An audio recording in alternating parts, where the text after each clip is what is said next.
Cricket বোর্ডের পরিচালনা পরিষদ নির্বাচন 2026 অনুষ্ঠানের জন্য যে কমিশন গঠন করা হয়েছিল সেই কমিশন তাদের উপরে অর্পিত দায়িত্ব সুন্দর, সুষ্ঠু, নিরপেক্ষভাবে প্রতিপালন করেছে। ইলেকশনের অংশ হিসাবে তফসিল ঘোষণার পর থেকে বিভিন্ন ধাপে ধাপে পদক্ষেপ গ্রহণ করে আজকের 7 জুন সকাল 10টা থেকে বিকাল 4টা পর্যন্ত ইলেকশন অনুষ্ঠিত হয়েছে। আমাদের ইলেকশন দুটা ভাগে অনুষ্ঠিত হয়েছে। একটি ফিজিক্যাল প্রেজেন্সের মাধ্যমে অনুষ্ঠিত হয়েছে আজকের, যেটা সরাসরি ভোট দিয়েছেন উপস্থিত হয়ে, আর আরেকটি ছিল ইলেকট্রনিক ভোটিং। ভোট শেষে আমরা ফলাফল কাউন্ট করেছি। কাউন্ট করে আমরা যে রেজাল্ট পেয়েছি এখন আমি আপনাদের সামনে সেই রেজাল্ট উপস্থাপন করছি। ক্যাটাগরি 1-এ বরিশাল এবং খুলনা বিভাগের নির্বাচন অনুষ্ঠিত হয়েছে। বরিশাল বিভাগে মোহাম্মদ মিজানুর রহমান সর্বোচ্চ ভোট পেয়ে নির্বাচিত হয়েছেন।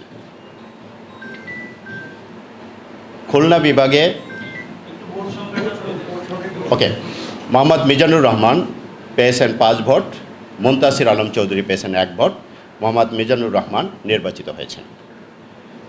খুলনা বিভাগে মোহাম্মদ শফিকুল আলম 10 ভোট, মোহাম্মদ শান্তনু ইসলাম 10 ভোট, মোহাম্মদ আব্দুল সালাম 2 ভোট। মোহাম্মদ শফিকুল আলম ও শান্তনু ইসলাম সমান সংখ্যক ভোট 10 ভোট পেয়ে নির্বাচিত হয়েছেন।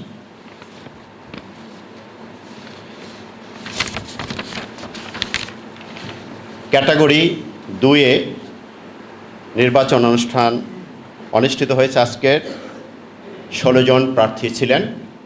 16 জন প্রার্থীর মধ্যে জনাব তামিম ইকবাল খান সর্বোচ্চ 73 ভোট পেয়ে নির্বাচিত হয়েছেন।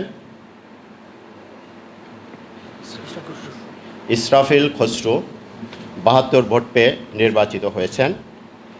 জনাব সাইদ ইব্রাহিম আহমদ 72 ভোট পেয়ে নির্বাচিত হয়েছেন। জনাব মাসুদুজ্জামান 70 ভোট পেয়ে নির্বাচিত হয়েছেন। জনাব ইয়াসির মোহাম্মদ ফয়সাল আশিক 68 ভোট পেয়ে নির্বাচিত হয়েছেন। জনাব ফাহিম সিনহা উনি 66 ভোট পেয়ে নির্বাচিত হয়েছেন। জনাব সানিয়ান তানিম নাভিন 66 ভোট পেয়ে নির্বাচিত হয়েছেন। জনাব শাফিক আহমেদ সালাম 65 ভোট পেয়ে নির্বাচিত হয়েছেন। জনাব আসিফ রাব্বানি 64 ভোট পেয়ে নির্বাচিত হয়েছেন। জনাব মির্জা ইয়াসির আব্বাস 63 ভোট পেয়ে নির্বাচিত হয়েছেন। জনাব রফিকুল ইসলাম বাবু 53 ভোট পেয়ে নির্বাচিত হয়েছেন। প্রফেসর ডাক্তার সরকার মাহবুব আহমেদ শামীম 41 ভোট পেয়ে নির্বাচিত হয়েছেন। এই ছিল আমাদের আজকের কন্টেস্টিং প্রার্থীদের মধ্যে যে ভোট অনুষ্ঠিত হয়েছে সে ভোটের ফলাফল। এছাড়া আপনারা জানেন 4 বিভাগ থেকে 7 জন বিনা প্রতিদ্বন্দ্বিতায় নির্বাচিত হয়েছেন। ক্যাটাগরি 3-তে জনাব সিরাজউদ্দিন মোহাম্মদ আলমগীর উনি পরিচালক নির্বাচিত হয়েছেন বিনা প্রতিদ্বন্দ্বিতায়। জাতীয় ক্রীড়া পরিষদ মনোনীত জনাব শেখ মোহাম্মদ রুহুল আমিন, জনাব মোহাম্মদ সরফরাজ আহমেদ এই 2 জন পরিচালক নির্বাচিত হয়েছে। জনাব শেখ মোহাম্মদ রুহুল আমিন, জনাব মোহাম্মদ সরফরাজ আহমেদ। জাতীয় ক্রীড়া পরিষদ থেকে সর্বশেষ 2 জন মনোনীত হয়ে পরিচালক নির্বাচিত হয়েছেন।